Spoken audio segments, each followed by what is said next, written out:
Bonjour Céline, Bonjour Selma. donc c'est Selma du blog Apolline Point qui aide les mamans entrepreneuses créatives et freelance. Et j'ai le plaisir d'accueillir aujourd'hui pour le premier épisode télé d'Apolline Point Céline Domino, créatrice de Princesse Modèle et du réseau lescréatrices.fr. Bienvenue Céline. Merci. Alors, est-ce que tu peux nous raconter un petit peu aujourd'hui comment est-ce que tu en es arrivée, toi, à créer Princesse Modèle. Et ensuite, on parlera donc du réseau que tu as fondé, lescréatrices.fr. Alors, de façon assez classique, après un congé parental, j'étais en recherche d'une activité, mais j'avais envie de travailler pour moi, de m'épanouir professionnellement. Et, euh, et j'étais dans cette réflexion-là, et ma petite fille, en parallèle, me demande une robe de princesse, et l'idée de la faire moi-même m'a amusée. Et du coup, j'ai réalisé cette robe et je me suis dit qu'il y avait peut-être quelque chose à proposer dans ce domaine-là. J'avais plein d'idées de modèles et surtout une idée de taille évolutive, qui était donc une offre différente sur ce type de déguisement. Donc voilà comment je me suis lancée il y a 6 ans. Et puis en ce qui concerne les créatrices, donc c'est un petit peu plus récent puisqu'on va fêter notre deuxième année en février.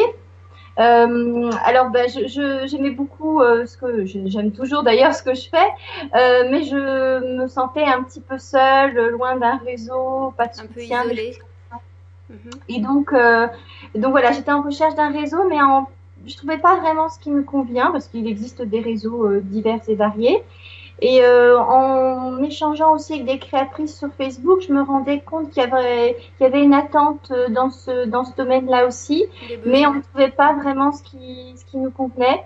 Donc j'ai lancé l'idée de créer ce réseau en fait de créatrices du féminin.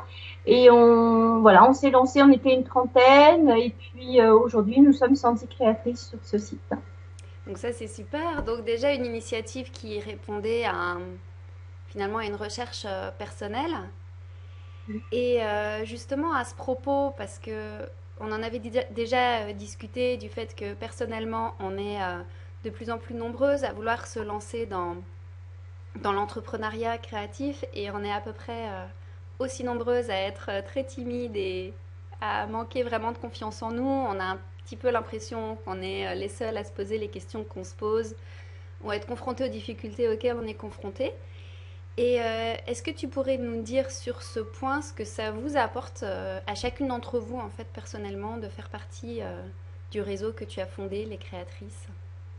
Ben, moi, je peux parler que pour moi, mais je pense que c'est un sentiment qui est relativement partagé par nous parce qu'on en a parlé déjà à différentes occasions.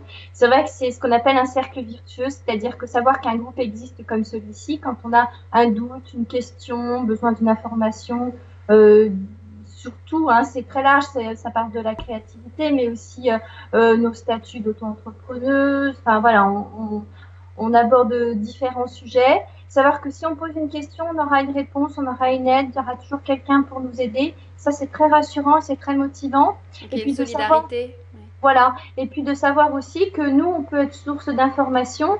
Donc c'est très gratifiant aussi et ça rassure de savoir qu'on peut prendre dans un réseau, mais qu'on peut aussi apporter en étant soi-même, de par nos expériences, de par voilà plein d'aspects.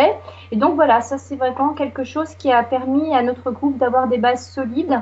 Et ça c'est en interne, je dirais, mais aussi en externe, d'avoir une communication solide et cohérente en tant que créatrice à notre niveau, bien sûr, parce qu'on travaille sans budget, donc on fait ce qu'on peut avec ce que l'on a, mais on essaye voilà, d'être cohérente et d'avoir une communication extérieure solide. Donc c'est un réseau qui vous permet à la fois de trouver réponse à vos questions et également ensuite de vous retourner pour aider les autres, si j'ai bien compris, qui font partie du réseau, et d'avoir peut-être plus de force au niveau de votre présence et de votre communication en tant que créatrice du Voilà. féminin français professionnel, quoi. Tout à fait, oui, parce que souvent, ben, on n'a même pas les budgets pour la moindre publication, ça coûte très très vite cher, donc on peut pas se permettre. Donc on essaye de créer des offres thématiques qui permettent de présenter notre travail à toutes, et puis de façon, on va dire, aussi attractive pour les personnes qui sont intéressées par le féminin, d'avoir une vision globale sur ce que sont des créatrices du féminin. Je te remercie beaucoup pour ton témoignage, Céline. Merci Selma. Donc, si vous êtes entrepreneuse créative, que vous travaillez avec vos mains et de manière professionnelle, bien sûr, rendez-vous sur le site du réseau fondé par Céline Domino, donc qui s'appelle lescréatrices.fr. Vous le trouverez facilement en tapant ça dans la recherche Google. Et si vous êtes une maman entrepreneuse créative, eh bien nous vous attendons sur Apolline Point, qui est un site fait pour vous aider. Merci et à bientôt.